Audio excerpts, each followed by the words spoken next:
Haha, what up everybody? Back at it again. I'm working on these razors. Seems to be a pretty popular subject on my channel here. I'm getting some views and some new subscribers, so shout out to all y'all new people here.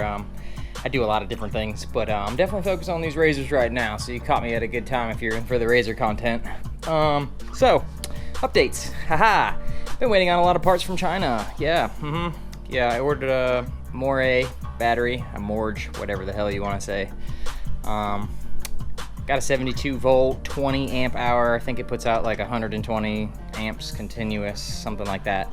Nothing too crazy, but will work for my setup. So, what do we got going on? Okay, at this point, I'm basically West Coast Customs, making custom choppers. Trying to get out of the light here. I ended up boxing this out, lowering it 2 inches. So my foot pegs actually have a stock whatever thing. I didn't have to mess with none of that. I'm waiting on paint. I'm gonna paint this lime green, I decided, to match kind of like the stock plastics. I don't even think I'm gonna run the stock wheels. I think I'm gonna run 12-inch wheels at this point.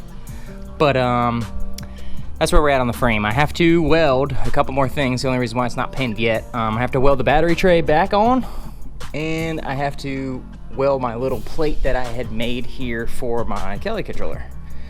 Kelly controller, little plate. Has to be welded on there. Got my holes already drilled in it, so we can just get some bolts and slap that guy on there. Now, I also have this DC to DC converter here, 72 volt to 12 volt, 10 amp max. And this is what's gonna be for my headlights and taillights, and maybe some underglow neon shenanigans. But I have another little plate that I'm mocking up here for that. That'll end up actually just welding it to the chassis, because why not, to the frame.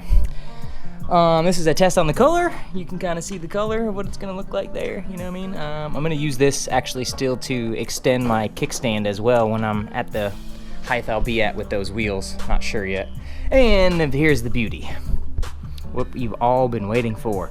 Just got this back from Powder Coat like a week ago. 4-inch extension for those who are catching up to speed here. It came out great. I cannot complain at all. For me shittily welding this together and whatever, it looks pretty damn amazing. I can't wait to, like I said, get the rest of the frame painted so we can go ahead and start putting things together here and building us a bike, because we're almost there. Stock plastics. And moving on, what do we got? So I upgraded the shock for the rear. Got one of them DNMs. I think this is like a 240 millimeter or something. People's with the SXs. Got me my pit bike bars. What? I'm waiting on the forks to come in. That's another big piece of the puzzle that's waiting. Still got my motor over here, my Vevor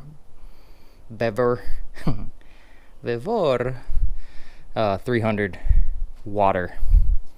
So we gonna see, man. I'm getting there. Like I said, I gotta order wheels. Brakes are on the way. I already ordered them. Other than that, that's where we're at. That's why I haven't really been making any videos, because I'm still waiting on a bunch of parts to come in so I can finish this thing, because it's gonna be sick. So basically all I'm waiting on is the battery. Fast forward a little too. I actually already pigtailed up all my harnesses. Like this one's from the motor for the Kelly controller.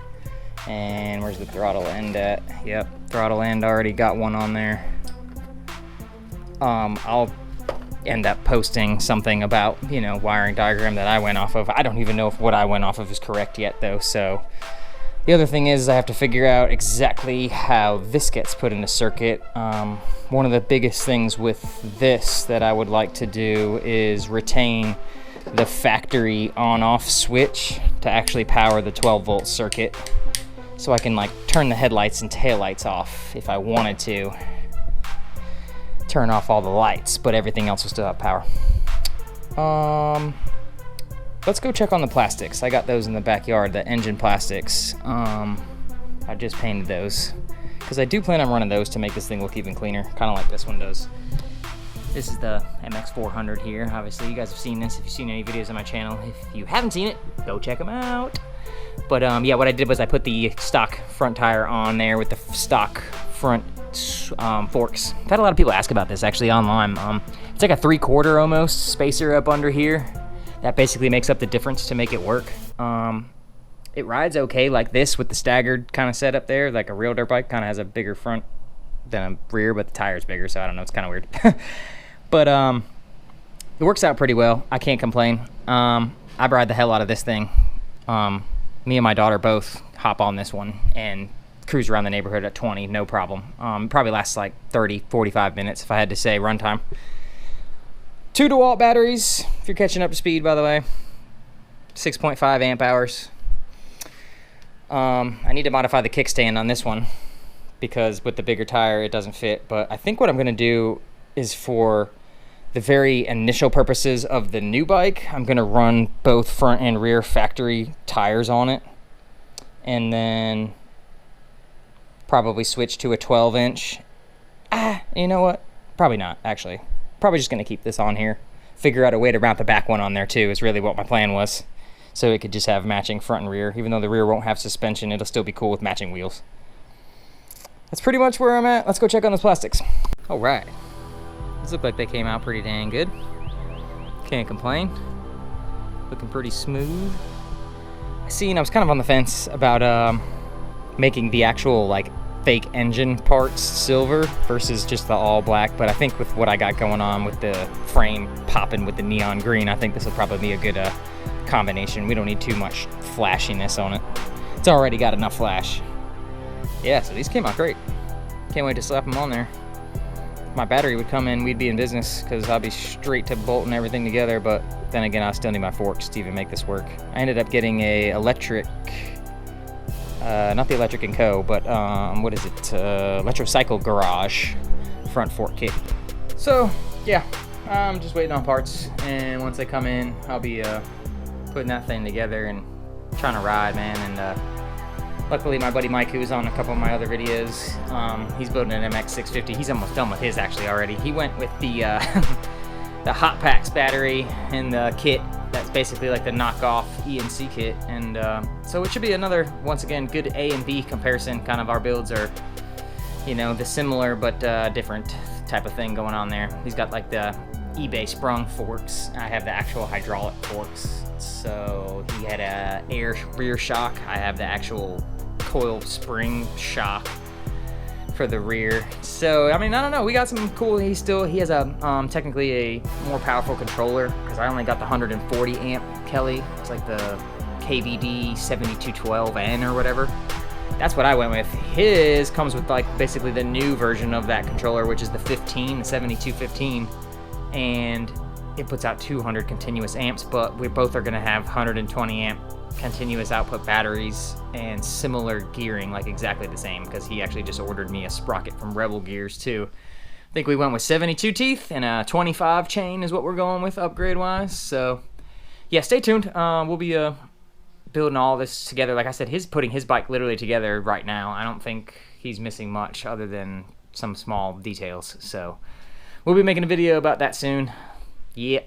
Like, comment, subscribe if you want to catch all the rest of the content. If not, I don't give a shit. See ya. Alright, quick little clip here. This is the MX-650 frame. Got a 5-inch extension. You can kind of see here the way that I saw somebody else do it. We cut it like halfway in between this other bar coming this way. So then you're still left with some meat that's originally welded here. And then you can basically transplant your piece in here. And then this piece, actually right here, this round tube with the bend in it, actually comes from the handlebars, since, you know, the handlebars get replaced. You know, I mean, it's not a big deal. So, yeah, this one got welded up. Looks pretty good. It's nice and straight. You know what I mean? Welds are not the greatest, you know, but, you know, it's fused and it's good. So, yeah. He's going to end up painting this whole thing black and all that, sanding it down, grinding down, all that. So, yeah, that's what's going to happen with this.